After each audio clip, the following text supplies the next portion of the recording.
pelos sumos sacerdotes e doutores da lei. Devia ser morto e ressuscitar depois de 3 dias. Ele dizia isso abertamente. Então Pedro tomou Jesus à parte e começou a repreendê-lo. Jesus voltou-se e olhou para os discípulos e repreendeu a Pedro, dizendo: vai para longe de mim, Satanás. Tu não pensas como Deus, e sim como os homens. Então chamou a multidão com seus discípulos e disse: se alguém me quer seguir, renuncie a si mesmo, tome a sua cruz e me siga. Pois quem quiser salvar a sua vida vai perdê-la, mas quem perder a sua vida por causa de mim e do Evangelho, vai salvá-la. Palavra da salvação.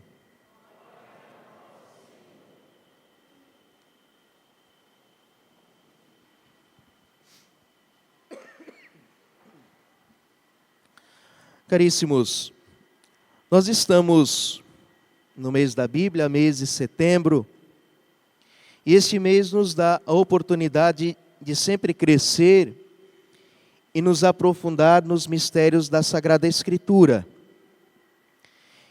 E hoje eu gostaria de falar de um tema que é um pouco complexo, sim, e vou tentar assim simplificar a coisa.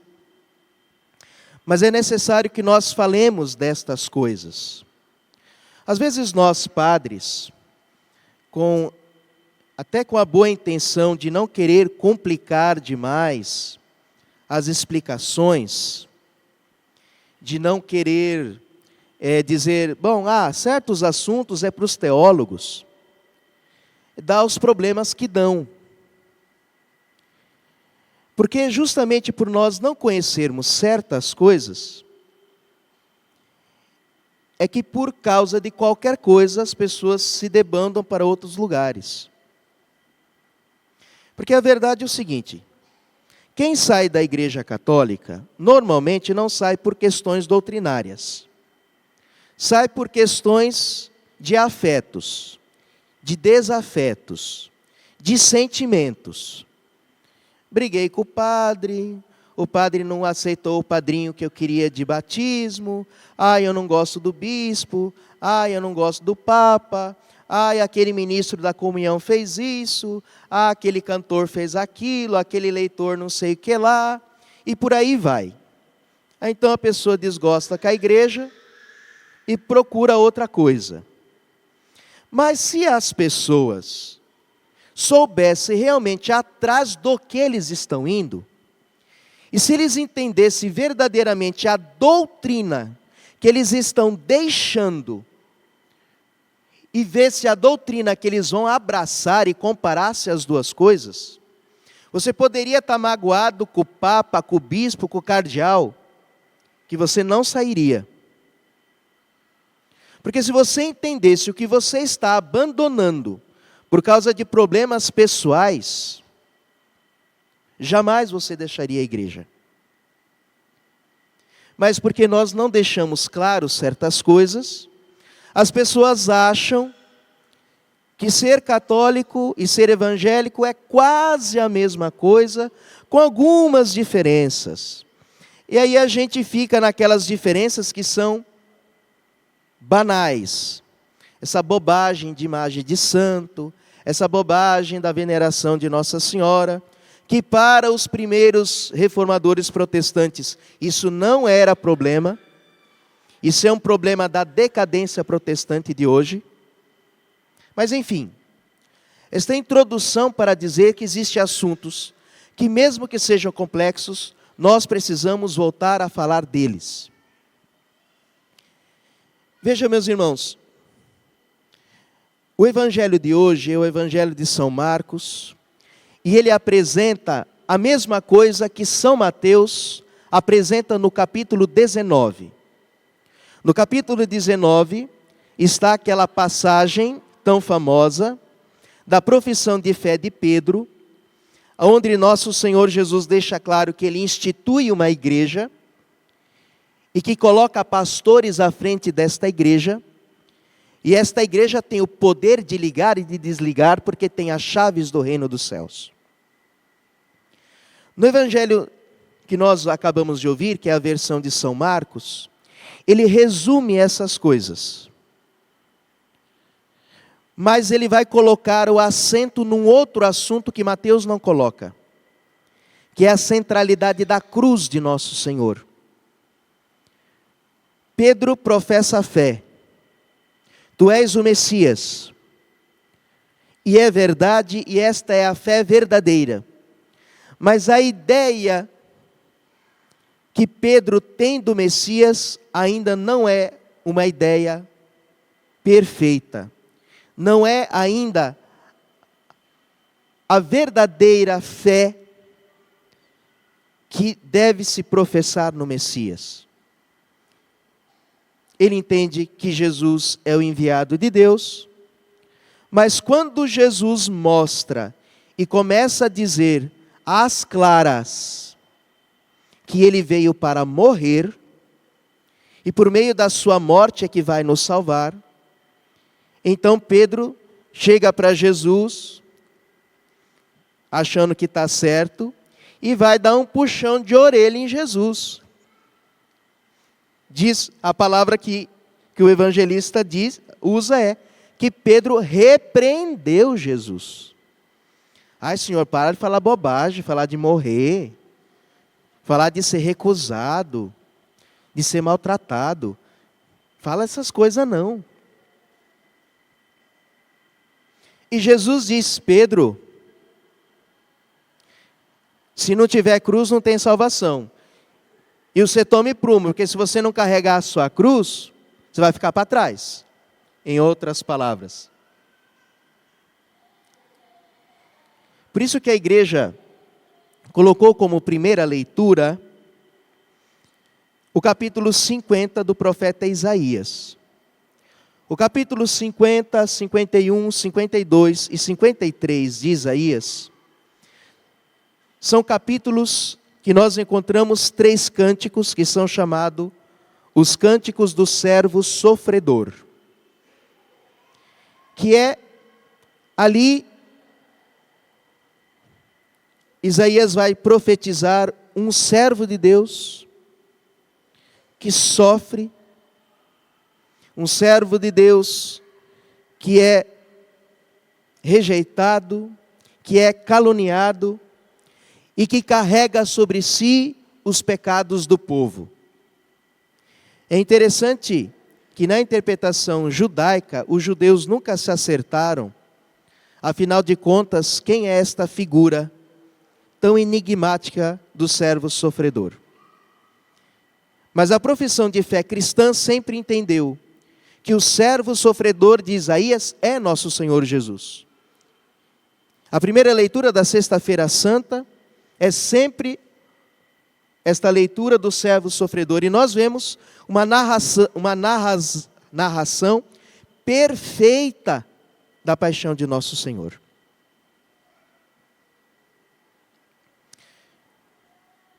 Sem a cruz, não haveria salvação. Porque o preço exigido pelo nosso pecado era um preço infinito.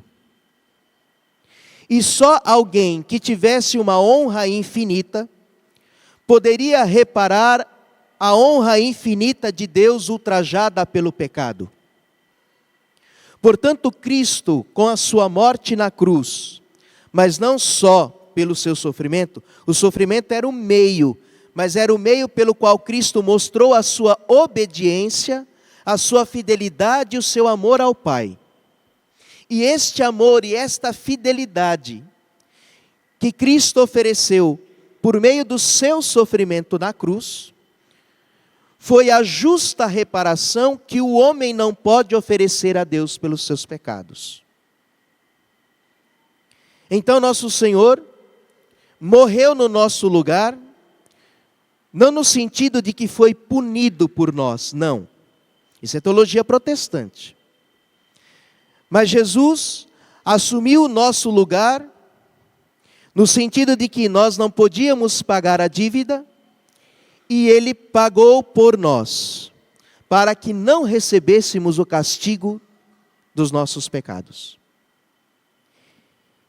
E o que acontece na cruz não é um castigo do Pai infligido ao Filho, mas é o contrário, é uma oferta livre do Filho, e por ser uma oferta livre de amor, apazigua o coração do Pai. Então ninguém é castigado, nem Cristo é castigado e nem o pecador é castigado, porque a oferta justa foi oferecida ao Pai e nos redimiu dos nossos pecados. Portanto, era necessário que Cristo morresse na cruz. E sem a morte de Cristo na cruz não há salvação, porque os homens não podem salvar-se por si mesmos. Nós não podemos oferecer a Deus nada que seja justo o suficiente para nos salvar. Porque a dívida que Adão contraiu era uma dívida infinita, porque a pessoa ofendida, que é Deus, é uma pessoa infinita.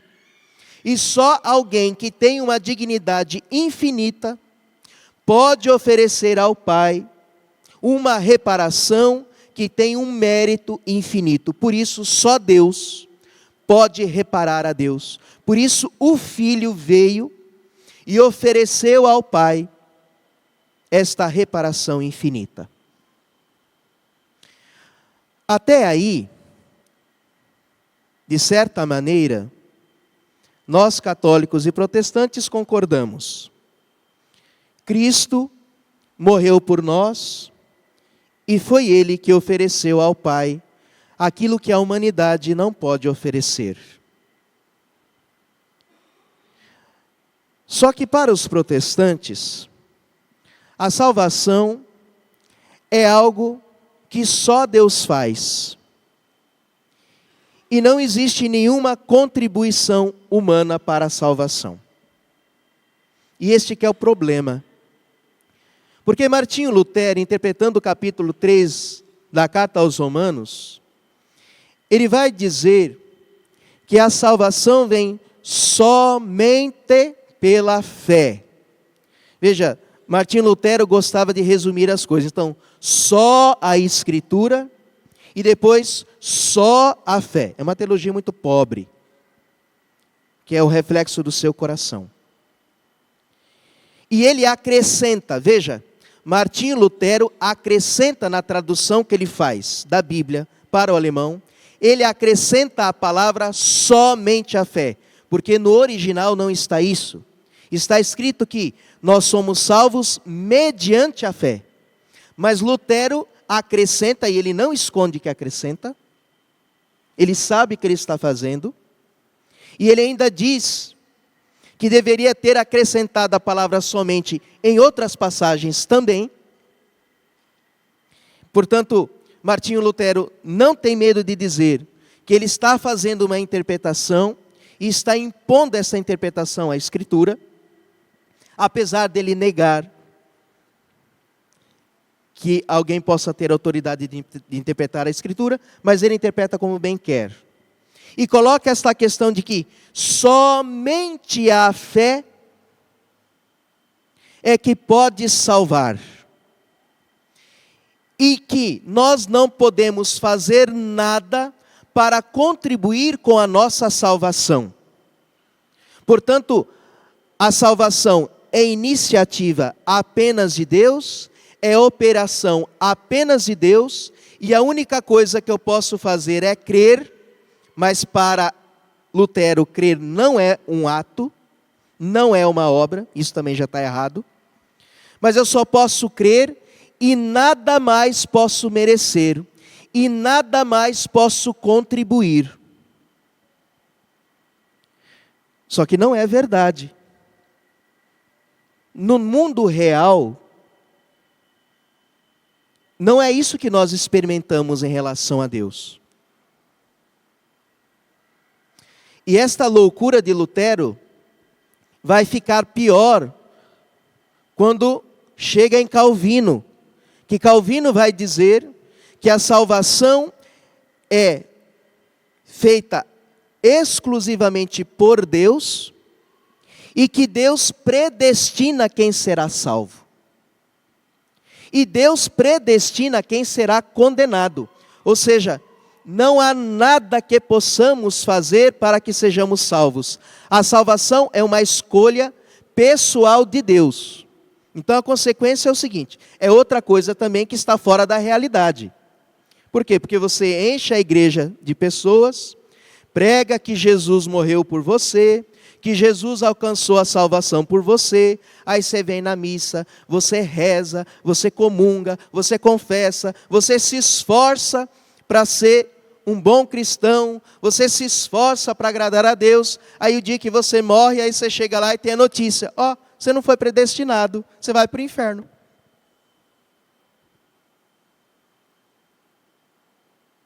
Mas tem gente que acredita nisso. Os calvinistas acreditam nisso. Hoje, os presbiterianos são calvinistas. Diga para um presbiteriano que você contribui com a obra da salvação para ver o que ele vai te dizer. Por isso que eu estou dizendo, se você soubesse o que você está deixando para o que você está pegando lá do outro lado, não tem raiva de padre que faça você sair daqui. Só que acontece que esta doutrina é completamente contrária à Sagrada Escritura. Meus irmãos, o próprio Evangelho que nós ouvimos está dizendo que é necessário que nós possamos contribuir. Existe algo que nós precisamos fazer. A nossa fé, a fé cristã, católica, não é um sentimento. Para Lutero, para Calvino, para todos os reformadores, a fé é simplesmente uma certeza abstrata de que Jesus me salvou. Então, se eu crer que Jesus me salvou, pronto, não preciso fazer mais nada. E aí alguns vão dizer, uma vez salvo, salvo para sempre. Então, depois que eu aceitei Jesus, eu estou salvo para sempre, haja o que houver. Meu filho, que beleza ser protestante. Que maravilha, aceitei Jesus, estou salvo para sempre. E se eu perder a fé, e se eu vier a pecar, e não sei o quê, não tem problema. Uma vez salvo, salvo para sempre. Meus irmãos, voltemos para o Evangelho de hoje. Jesus não está apenas afirmando para Pedro que ele próprio tem que morrer na cruz. Mas Jesus está dizendo que para alcançar os méritos de Cristo, que são de graça, sim, que são imerecidos, sim, nós não merecemos, o que Cristo fez por nós é imerecido e é de graça, é a graça que nos salva. Porém, para que esta graça, que é de graça, que é imerecida, possa frutificar na minha vida, eu preciso contribuir. Eu preciso sim fazer alguma coisa. E diz Jesus, se alguém quer me seguir, renuncie a si mesmo, tome a sua cruz e me siga. Senhor Lutero, Senhor João Calvino, carregar a cruz é uma obra. É fazer alguma coisa. Pois quem quiser salvar a sua vida vai perdê-la. Mas quem quer perder a sua vida por causa de mim? Gente, perder a vida também é uma obra. Perder a vida por causa de mim e por causa do Evangelho é uma obra. Ou será que não? O que eu estou fazendo aqui? É uma obra ou não é uma obra? É uma obra, meu Deus do céu. Agora, como que você pode dizer que as nossas obras não contribuem para a salvação?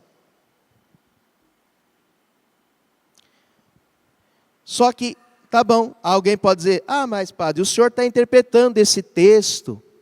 Vamos olhar para a segunda leitura de hoje. A segunda leitura é tirada da carta de São Tiago, que era odiada por Martinho Lutero. E que Martinho Lutero, no início, a arrancou da Bíblia. Porque ele diz que você tem que crer só na Escritura. Mas quando a Escritura diz que as bobagens dele não é verdade, então ele quis arrancar. Mas depois acabou voltando, porque arrumaram outro jeito de interpretar. Mas veja, versículo 14. Meus irmãos, que adianta alguém dizer que tem fé, quando não a põe em prática? Martinho Lutero chamava a epístola de São Tiago de epístola de palha. Você veja um homem que diz que ama a Escritura, chamar uma carta de um apóstolo de cartinha de palha?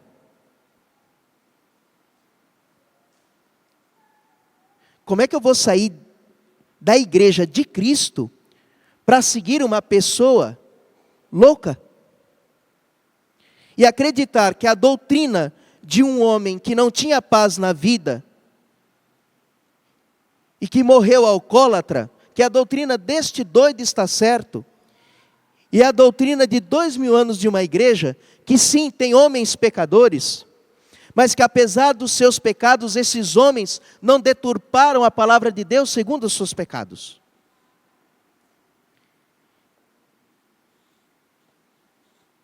E lá no versículo 18, diz Tiago,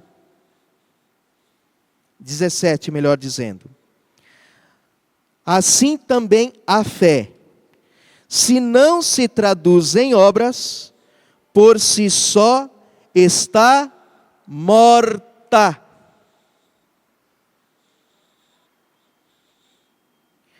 Tu tens a fé e eu tenho a prática.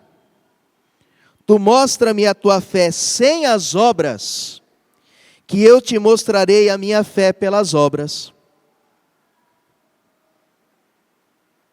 O homem precisa contribuir com a graça de Deus. A graça de Deus, inicial e final, é imerecida. Nós não merecemos a graça que nos salvou, nós não mereceremos a graça final da nossa salvação. Mas entre a graça inicial e a graça final, as nossas boas obras, feitas em estado de graça, aumentam as graças atuais e nos dão méritos de salvação, sim.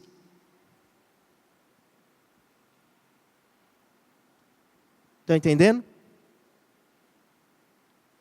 Se um dia, um de vocês que estiver aqui nessa igreja, sair daqui e virar protestante por causa de qualquer firula, eu vou te chamar de doido, porque agora você sabe.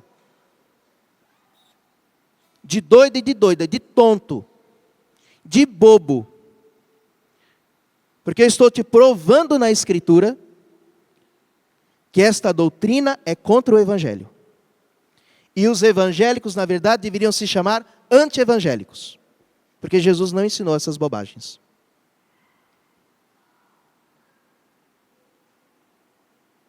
Está na Bíblia.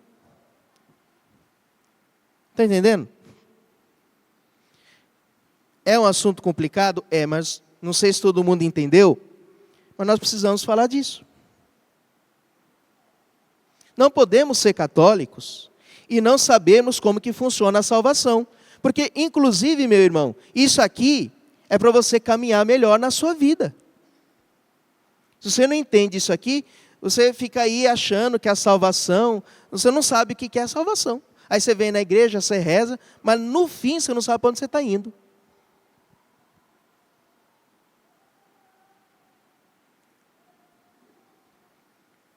O que me motivou tudo isso é justamente o curso que nós estamos fazendo da jornada bíblica. A gente vai pensando, matutando, rezando, e essas coisas vêm à tona. Mas nós precisamos, meus irmãos, voltar para o Evangelho, já vou terminar. Quem quiser ser meu discípulo, tome a sua cruz. É necessário a fé? Sim, senhores. Sem fé é impossível agradar a Deus. Carta aos Hebreus. O profeta Abacuque vai dizer: o justo vive pela fé. Sem fé, não tem como agradar a Deus. Porém, esta fé me concede a graça de mudar a minha vida, de transformar a minha vida, de santificar a minha vida. E aí é que se dá a salvação. Eu preciso entrar com a minha parte. Nós pecamos. Adão e Eva contribuíram para que o pecado passasse para a humanidade. Eu preciso contribuir com a minha salvação. Eu preciso fazer alguma coisa. A primeira coisa é crer que o amor de Deus é de graça, que a salvação me foi oferecida mesmo sem eu merecer. Eu não presto, eu não mereço, mas Deus me ama e Ele me oferece a salvação de graça. Mas a partir do momento que eu acolho esta salvação, eu preciso que a minha vida seja conforme Cristo. Que a minha vida seja transformada por Cristo, santificada por Cristo, a tal ponto de eu poder dizer aquilo que Paulo diz: vivo, mas não eu, é Cristo que vive em mim. Creio em Deus Pai, Todo-Poderoso,